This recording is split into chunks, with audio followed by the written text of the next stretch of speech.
I never believed silence could be so loud. At 45, I thought I had already survived the worst parts of life. I had lost dreams, made mistakes, and learned how to smile even when my heart felt tired. But nothing prepared me for the morning my house felt empty for the first time in 22 years. Her coffee cup was still on the counter, cold, untouched. That was when I knew she wasn't coming back. My name is Daniel Harper, and this is the story of how I lost everything I thought defined me and somehow found something better when I least expected it. I used to wake up before sunrise, not because I had to, but because my mind refused to rest. Architects learn early that ideas don't wait for convenient hours. For years, my mornings began with blueprints and deadlines. Now they begin with memories. The house we bought together was never large. 2 bedrooms, a narrow kitchen, creaky wooden stairs. But it was full of laughter once. Or maybe I only remember it that way because the quiet hurts too much. Her name was Emily. We met when I was 23, back when ambition burned brighter than wisdom. She believed in me when I believed only in my success. And for a long time, that was enough. Until it wasn't. The night she left, there was no screaming, no broken plates, just tired eyes and a voice that sounded older than it should have. "I don't feel seen anymore, Daniel." Those words stayed with me longer than she did. I tried to argue, I always did. I told her about sacrifices, about pressure, about how everything I did was for us.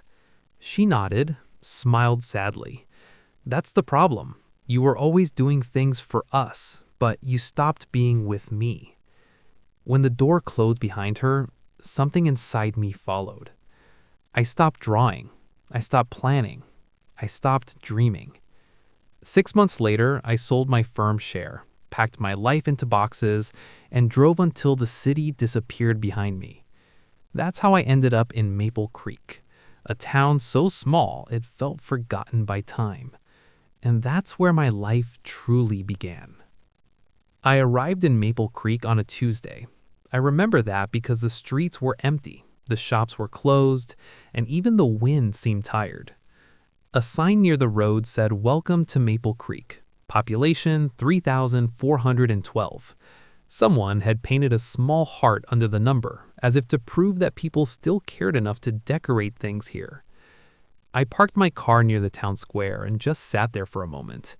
No meetings, no deadlines, no one waiting for me.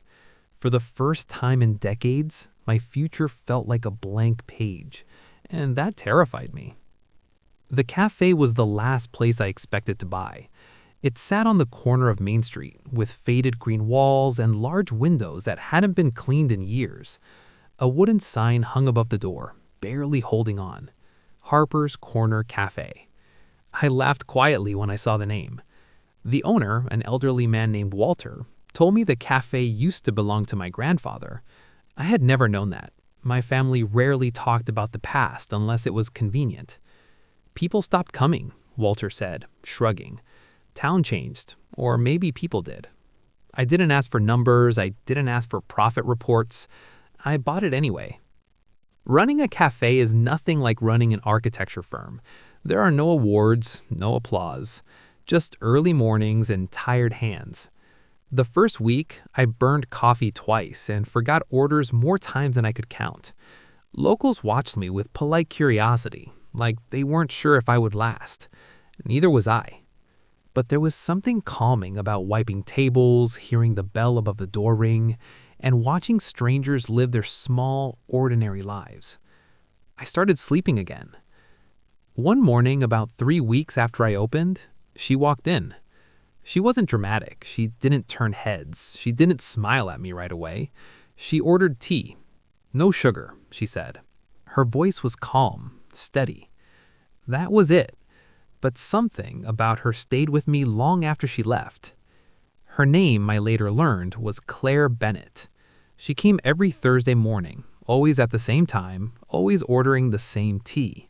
Sometimes she brought a book, sometimes she just stared out the window. We didn't talk much at first, just small things. Cold today, rain's coming, your tea is ready. And somehow, that was enough. I didn't tell her about Emily. I didn't tell her about the firm. I didn't tell her how broken I felt. Because for the first time in a long while, I didn't feel the need to explain myself. Claire didn't look at me like I needed fixing. She looked at me like I already existed. One afternoon, as I was closing the cafe, I found a letter on the counter. No name, no return address, just 3 words written carefully in blue ink. You're doing fine. I stood there for a long time holding that piece of paper, feeling something warm spread through my chest. Hope, maybe, or the beginning of it. That night, I dreamed for the first time in months. Not about Emily, not about failure. I dreamed about a quiet town, a small cafe, and a woman who ordered tea without sugar. And I woke up smiling. People think they need big moments to start trusting someone. They don't. Sometimes trust begins with silence that doesn't feel uncomfortable. Claire started staying longer. At first, she would finish her tea in 10 minutes and leave a few coins on the counter, then 20, then half an hour. She never asked questions, never pushed. She just sat there, turning pages, listening to the soft sounds of the cafe. And somehow, the cafe began to feel alive. One Thursday, I asked her something different. Why no sugar? She looked up surprised, then smiled, a small smile, careful, like it had been used too rarely. I like things the way they are, she said. I nodded, pretending that answer didn't hit deeper than it should have. Her hands told stories before her words ever did. Thin scars near her wrist, a slight tremble when she held the cup. Someone who had learned to be careful with warmth. I noticed me watching and gently pulled her sleeve down. I work at the town library, in case you were wondering. I admitted. And just like that, a door opened. We started talking more after that. About books, about the weather, about nothing important. And yet, everything felt important. Claire laughed quietly. Not the kind of laugh that fills a room, but the kind that stays with you. One afternoon, she asked me a question I wasn't ready for. Do you miss your old life? I froze. I wanted to lie. I wanted to say no. But something about her made honesty feel safer than silence. Sometimes, I said, but not in the way people expect. She nodded, like she understood exactly what I meant. A week later, she didn't come. Thursday passed. So did Friday. The chair by the window stayed empty. I told myself it didn't matter, that people had lives, that I was imagining connections that weren't there. But when the bell finally rang on Monday morning, my heart reacted before my mind did. She looked tired. I'm sorry, she said before ordering. Life got heavy. I poured her tea without asking. No sugar, I said. She smiled. This time warmer. Thank you. That was the day she told me about her husband. Not in detail, not dramatically, just the facts. He left 2 years ago, she said quietly. For someone younger. He said he needed to feel alive again. I didn't say anything. What could I say? We shared silence again. But this time, it carried weight. I stayed because I thought love meant endurance, she continued. Turns out, love also means knowing when you're alone. I felt that. Too deeply. When she stood up to leave, she hesitated. Would you like to walk sometime? She asked. Just walk. I nodded before fear could speak. I'd like that. We walked every Sunday after that. No promises, no expectations. Just 2 people learning how to breathe again. One evening, after she left, I found another letter on the counter. Same blue ink. Some endings are quiet so new beginnings can hear themselves. I folded it carefully and placed it in my pocket. For the first time, I wasn't afraid of what came next. I found the letter by accident. It was buried in an old box, under receipts and photographs I hadn't looked at in years. The paper had turned yellow. The edges were worn, like it had been unfolded and folded again too many times. It was addressed to Emily, and it was never sent. I had written it 3 weeks after she left, back when I still believed words could fix what silence had broken. I sat alone in the cafe that evening, the chairs turned upside down, the lights low. Outside, rain tapped gently against the windows, steady and patient. The kind of rain that waits. Emily, I don't know how to talk to you without defending myself, so I'm writing instead. I see now how often I chose work over listening, how often I believed providing was the same as loving. I was wrong. If you're still willing, I want to learn how to be present. Not successful, just present. I stopped reading. My hands were shaking. That man, the one who wrote those words, felt like someone I used to know but couldn't fully remember. Claire noticed something was different the next day. She said gently, "You're quieter." I smiled. Just thinking. She didn't push. She never did. That Sunday, during our walk, she told me about the house she used to share with her husband. She said, "It felt too big after he left. Every room reminded me of conversations that never happened." I understood that kind of emptiness. It's loud. We stopped near the river, watching the water move without effort. "Do you ever regret staying?" I asked. She thought for a moment.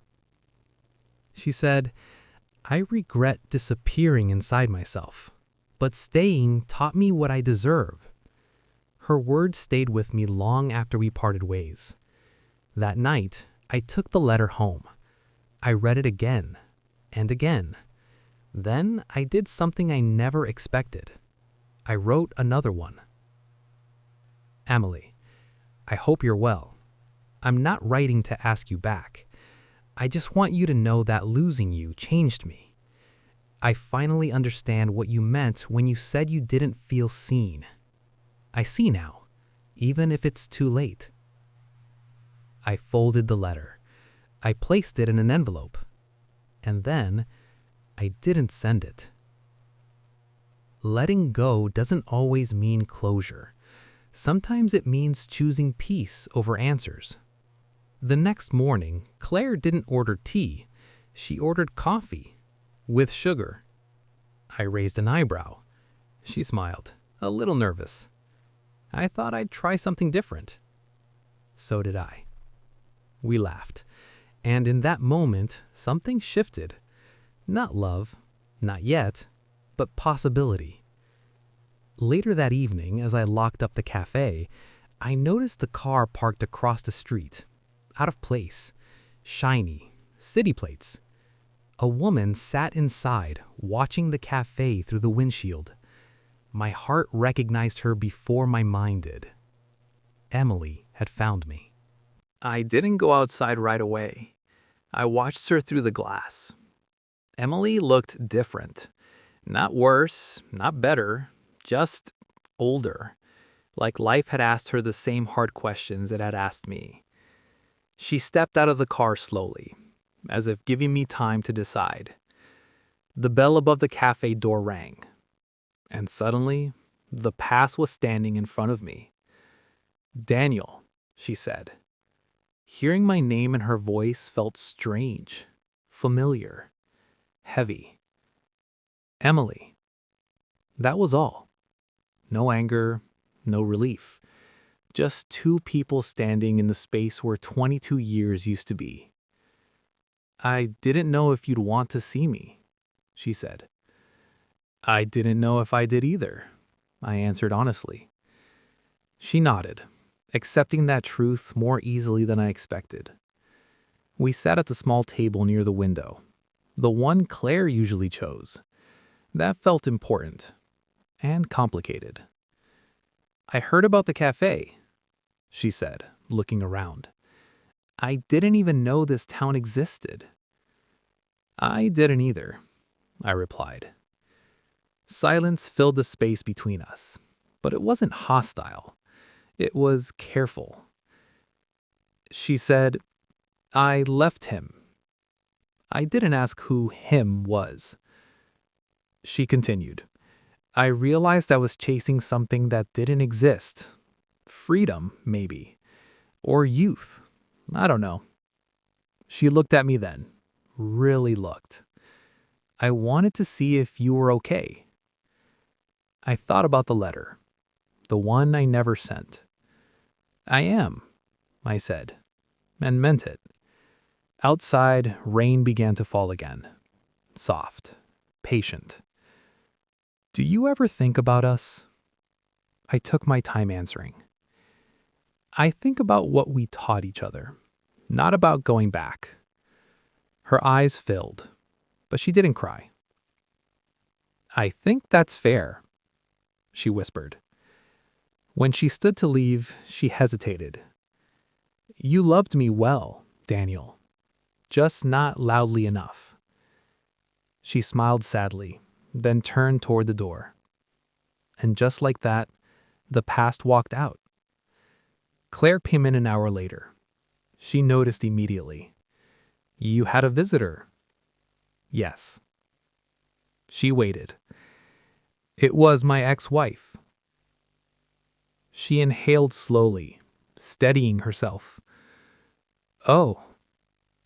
We walked that evening, but it was different. Not worse, just honest. "I don't want to compete with ghosts," Claire said quietly. "You're not," I replied.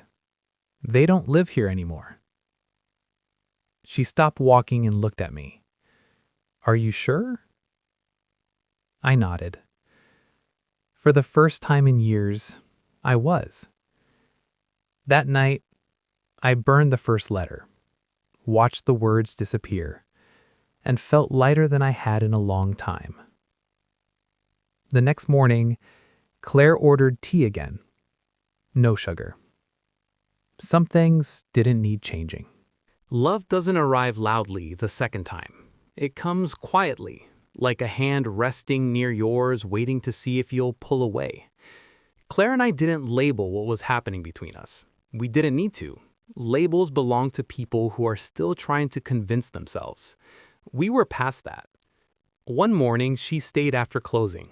The cafe smelled like coffee and rain. The chairs were stacked, the lights were low. "You don't rush people here," she said softly. "I used to rush everything," I replied. "It never helped." She smiled, then reached for my hand. Just for a moment, but it was enough. We talked about fears. Not in dramatic ways, in small, honest sentences. "I'm afraid of disappearing again," she said. "I'm afraid of not noticing," I answered.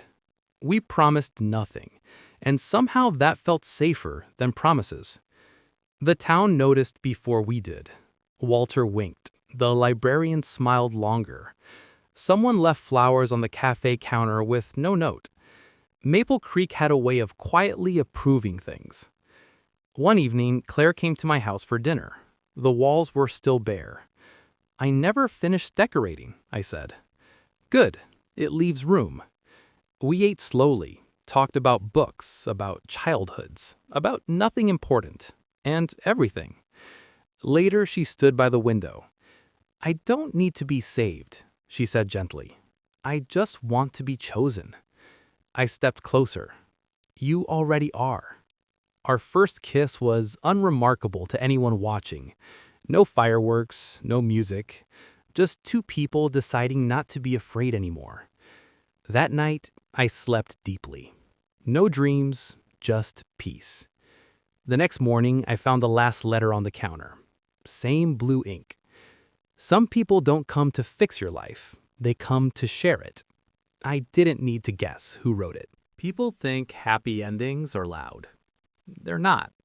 They sound like mornings without alarms, like coffee shared in silence. like knowing where you belong without having to explain it. Claire moved into my life slowly, not with boxes and big decisions, but with extra books on the shelf, a scarf on the chair, a second toothbrush by the sink. Nothing felt forced. That's how I knew it was real. One afternoon, a year after I arrived in Maple Creek, I repainted the cafe sign. The name stayed the same, Harper's Corner Cafe. But this time, someone painted a small heart under it. Claire smiled when she saw it.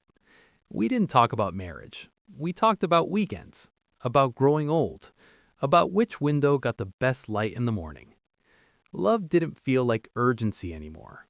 It felt like home.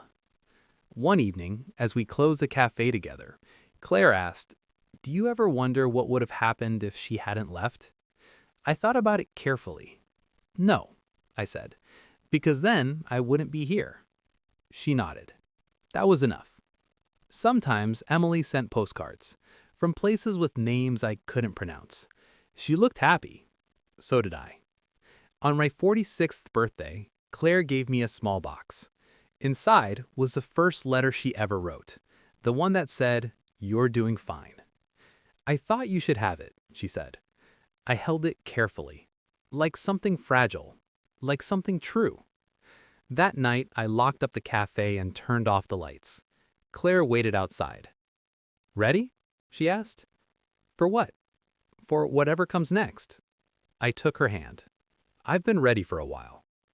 If you had told me years ago that my life would restart in a small town, in a quiet cafe, with a woman who ordered tea without sugar, I would have laughed. But life doesn't ask for permission. It waits until you're listening.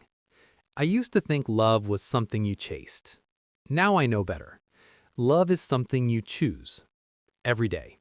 And at 45, I learned something important. It was never too late.